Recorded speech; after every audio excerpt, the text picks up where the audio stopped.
Hey guys, what's up? This is Inventor Boy 16, and I'm here with my Ezip E500, and I'm really excited because I bet some of you who own an Ezip 400, 450, 500, 750, 900, and 1000 all wish that they had some really good method of locking. I showed you guys earlier in my video that was made right before this one.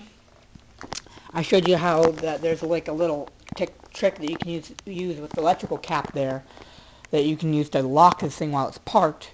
Forget about that. What I built here is much better. Much better. So, I'll show you. So you're probably wondering what the heck is this orange thing that's glued to my handlebars. This is a electrical connector, and where it goes is it has the wires, which is this gray vacuum wire, which I salvaged a lot of wiring and things like that. So it runs down into where the engine computer is, and then it connects to this where the fuse goes. I removed the fuse, and then I put in two wires where the fuse would go. So here's the fuse. So I removed the fuse, and I have two little prongs that go in it, and it's like these little flat slats on here. Oh, dropped it. It's like the little flat slats on here. And this is a, you can find the number on here. This is a 40 amp fuse. So yeah. But what I did is I put the wires into there, and they go up to this connector. So technically, the scooter is not connected. The batteries are actually not connected to the scooter, its mainframe itself. So if I turn it on, no lights will illuminate. And the battery, just to show you guys, the battery is plugged in. Yes, I know my deck is very messy and has a very poor paint job on it, and yeah, I'm gonna repaint it. But oh well. So yeah.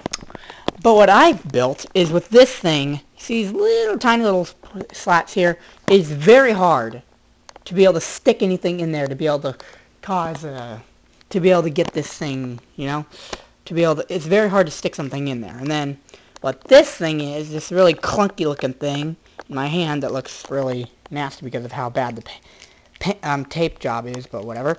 But this thing is actually a key I built. So what this is this is the connector that goes into that. And this black thing on top is a circuit breaker. So instead of having a fuse which could go out and you would have to replace it, I have a circuit breaker which I taped the button down, so whenever it goes out, I just have to wait a couple of seconds and it'll come back on. And then what this does is this goes on here. You know, so it goes on here, and then the little circuit breaker piece here just slides right over. It goes right on here. Push it in. And it's nice and pushed in, and then I have this little bar which I can connect a rope or something to if I want to. It's like those little lanyards or neck pieces. And then turn the scooter on, and you see the lights are on. But what happens when I remove this thing? It turns off. So this is actually a key. Without this, the scooter will not run. So this acts as the fuse and actually acts as a battery connector, but this is a very hard to access battery connector. So this actually technically is a locking mechanism for the scooter. So it's like a key, because I have to have this in order for the thing to turn on. See, it goes in. It's a little bit stiff, but I have to break it in. So you see it works just fine. It's a little wiggly. I have to really shove it in there in order for it to really stick. So see, it's a pretty solid thing. I can probably do some BMXing with it and stuff. Show you how the scooter runs. So without this little key I built, this thing would not be able to run. And yes, I know this key looks really bulky or whatever, but I don't really care. It's really cool, and I like having it because it protects my scooter. It makes it so I can control who rides it. So, we're going to go on a little test drive to show you guys that this actually works.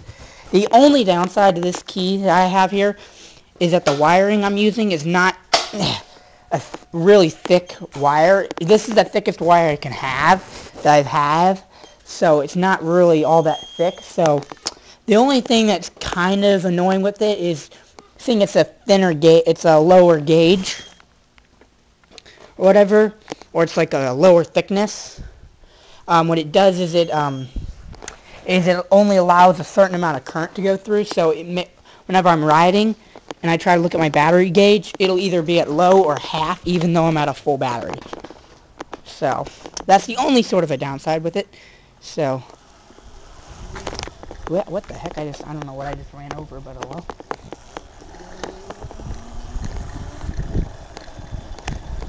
I mean, it works pretty well for what its intended purpose is. See, it goes to low, but it does pretty good.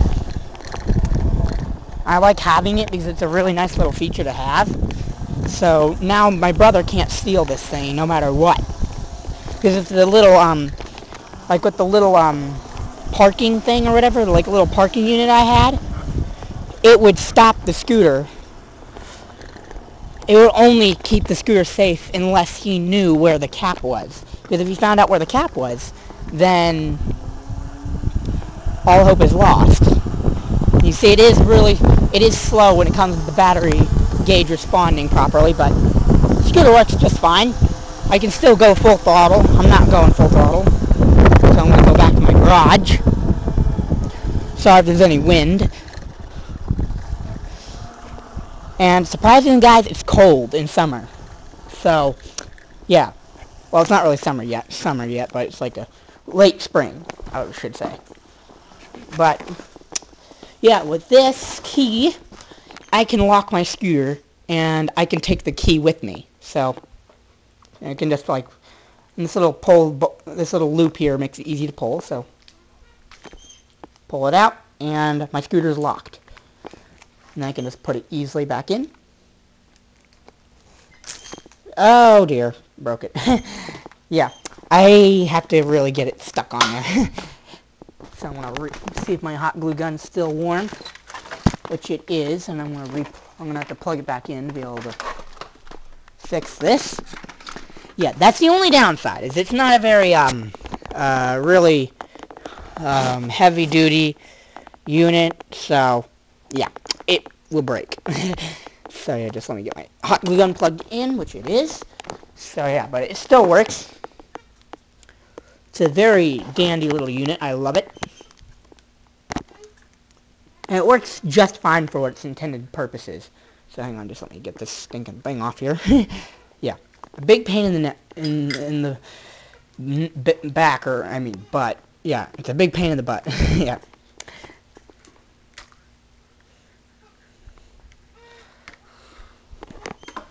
So yeah, it's a really annoying thing to have to put up with, but oh well. It does work really well. And it does really do a good job of protecting the scooter. So now I have a key, so my brother cannot access this thing without having a key. And he doesn't know how to build the key, so. And all the pieces I have to be able to build. I could build probably 3 of these with all the pieces I have at my house. So, yeah.